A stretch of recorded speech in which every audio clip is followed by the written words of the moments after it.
Halo semuanya, pernah kepikiran nggak sih di tengah gempuran teknologi yang serba cepat kayak sekarang, gimana caranya sistem pendidikan kita di Indonesia bisa ngejar ketertinggalan? Maksudnya, gimana kita bisa nutup jurang kesenjangan talenta digital yang makin hari makin kelihatan, sekaligus mastiin anak-anak kita tuh nggak cuma sekedar hafal teori, tapi benar-benar paham sama apa yang mereka pelajari. Nah, di paparan visual kali ini, kita bakal bedah tuntas jawabannya. Kita akan nyelam ke sebuah solusi strategis yang emang dirancang khusus buat ngangkat pendidikan kita ke level berikutnya.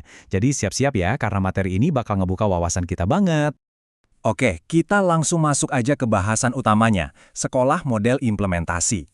Ini bukan cuma wacana loh teman-teman, ibaratnya ini tuh blueprint atau kerangka kerja cetak biru yang super terstruktur dan gampang banget dipahami, baik buat sekolah-sekolah di seluruh penjuru negeri maupun buat pemerintah daerah.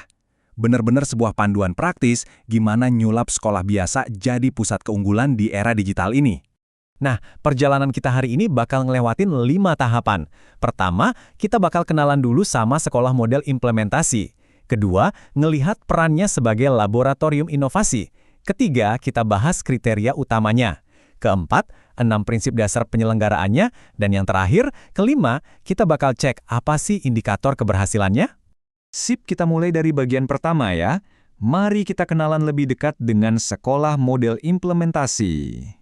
Kunci dari konsep ini sebenarnya ada di 2 singkatan penting, PM dan KKA. Singkatnya gini, sekolah model implementasi itu adalah sekolah-sekolah percontohan yang secara konsisten nerapin pembelajaran mendalam atau PM sebagai praktek pembelajaran unggulan mereka. Terus, di saat yang sama, mereka juga masukin coding dan kecerdasan artifisial atau KKA sebagai mata pelajaran pilihan. Jadi ya, ini bukan sekadar rombak kurikulum asal-asalan, tapi lebih ke penerapan praktik luar biasa yang langsung nyatu sama kegiatan belajar sehari-hari. Yang bikin ini benar-benar keren adalah gimana 2 hal tadi bisa saling melengkapi dengan sempurna. Pembelajaran mendalam atau PM itu fokusnya ke pembentukan karakter. Tujuannya buat ngebentuk 8 dimensi profil lulusan. Nah, di sisi lain, KKA ini hadir spesifik buat nyiapin SDM kita biar melek digital.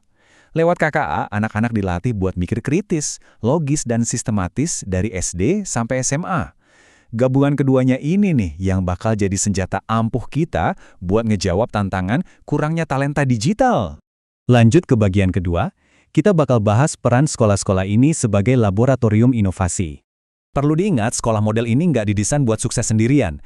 Ibarat mercusuar, mereka punya 5 peran utama buat nuntun yang lain.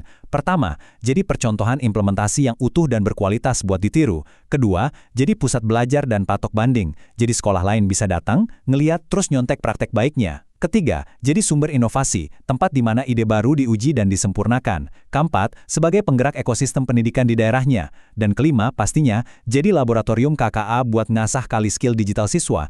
Coba bayangin dampaknya kalau tiap daerah punya satu laboratorium keren kayak gini. Masuk ke bagian ketiga. Sekarang, kita bahas kriteria utama buat jadi sekolah model. Gini, buat jadi sekolah model tuh ada 2 jalur utama, lewat rekomendasi dinas pendidikan atau rekomendasi mitra. Memang ada bedanya sih, jalur dinas itu sangat menghartiin skor rapor pendidikan, minimal di level kuning atau hijau. Sedangkan jalur mitra lebih memprioritaskan seberapa kuat dukungan dari pihak yayasan.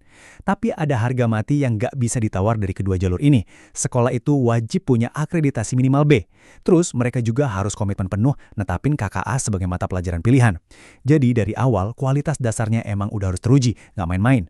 Lanjut lagi ke bagian keempat. Kita intip 6 prinsip dasar penyelenggaraannya. Biar tetap on track, ada 6 prinsip pilar yang harus dipegang teguh.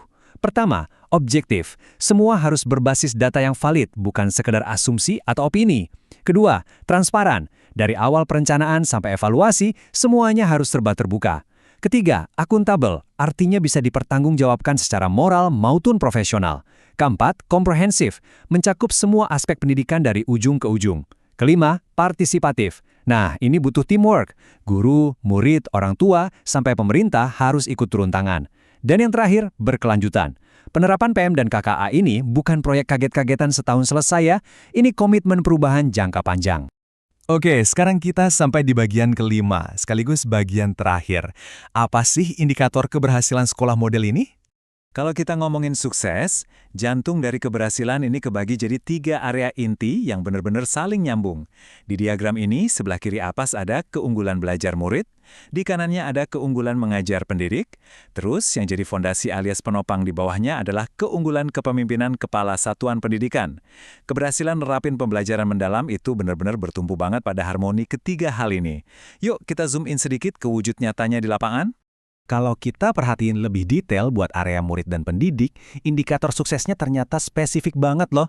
Buat keunggulan belajar murid, kita nggak cuma ngelihat deretan nilai ujian, tapi lebih ke ngebangun budaya belajar, di mana anak-anak bisa bikin proyek kakak mereka sendiri secara aktif. Nah, untuk keunggulan mengajar pendidik, fokusnya ada di literasi digital gurunya. Seberapa pintar dan kontekstual sih mereka manfaatin teknologi buat ngelola kelas dan ngebimbing murid. Jadi intinya, gurunya juga harus ikutan bertransformasi seiring sama murid-muridnya. Dan kepingan puzzle terakhir yang paling krusial adalah kepala sekolah. Keunggulan kepemimpinan kepala satuan pendidikan ini ibarat nahkodanya.